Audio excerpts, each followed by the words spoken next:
clear that protests concerning his victory are a heck of a lot worse and the media coverage of them than if it were the reverse. Charlie Gasparino joins us right now. Brenberg, the King's College Manhattan Finance Chair, and Patrice Onwuka, the Independent Women's Forum Senior Fellow. Patrice, what he's saying is, no, the media is still not fair and balanced, and the coverage of these riots probably prove it. What do you say? I mean, I do think there's a point. When we've seen the coverage, we've seen it seems like thousands of young people are taking to the streets. And then when we consider the coverage of the campaigns and the election, the rallies, we didn't really see very much of that. I will say, though, that, you know, it's every young person's right to protest. However, I hope they really just aren't motivated by getting out of a midterm exam or a college paper. I would have done that. If I was behind, I hadn't studied, I mean, I'd say, what can I do? What can I cook up? But Charlie Gasparino, the question comes up here, particularly now in light of these high school protesters, most of whom can't even vote. And a lot of whom are speaking on behalf of illegals, maybe among their own ranks, who are afraid of the prospect of a President Trump. And I'm thinking high school, that age group, 14, 15, 16, 17, someone is putting them up to this. Yeah, I mean, I think you're absolutely right. I mean, listen, what the prior guest just said was pretty funny. I couldn't help but chuckle about how these kids want to get out of their midterms, and so maybe that's why they're out there. This is much more organized than that. These are organized, often violent. I could tell you that a friend of mine in Manhattan had a bottle thrown at him and a bottle thrown at his dog as he was witnessing what went on 6th Avenue the other night. So these are violent protests, highly organized.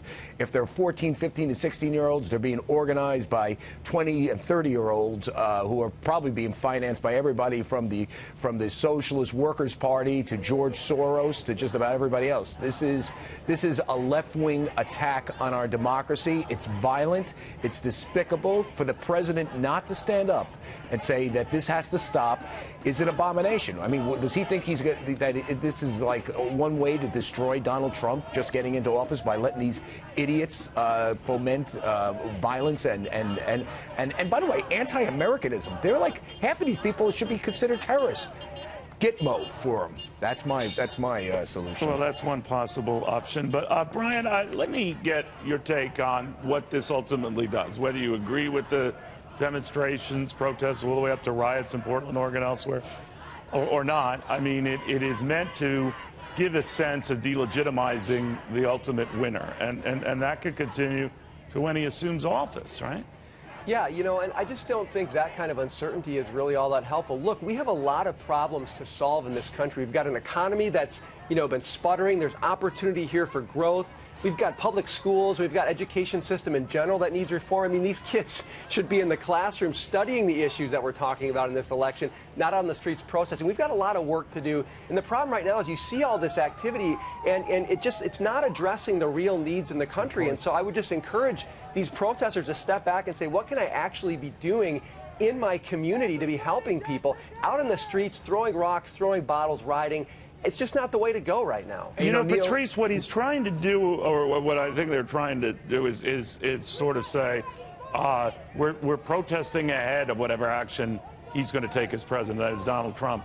I'm all for protesting, but shouldn't they wait to see what he does first? Yeah, I mean, it's putting the cart before the horse.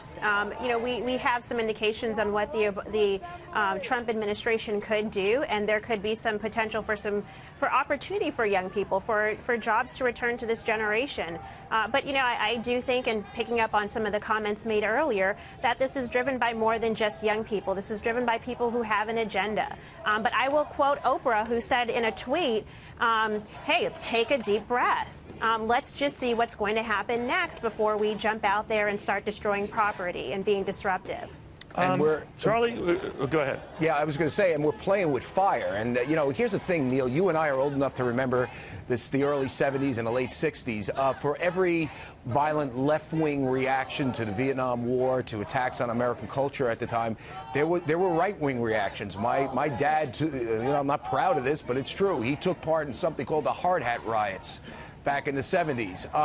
You know, you're playing with fire when you go out there and you pull stuff like this. And I'll tell you, does the President of the United States want social unrest equivalent to the early 70s, late 60s? And if he does, then he's going to keep his mouth shut. But if he doesn't, and he wants to leave office on a very high note, he should condemn these right now before the country implodes. You know, Brian, the one thing that I give high marks to both President Obama and Hillary Clinton is their attitude and conduct and demeanor post the election. Obviously, they didn't like the results, but they honored the results, and they spoke a message. The Americans have spoken. The American people have spoken.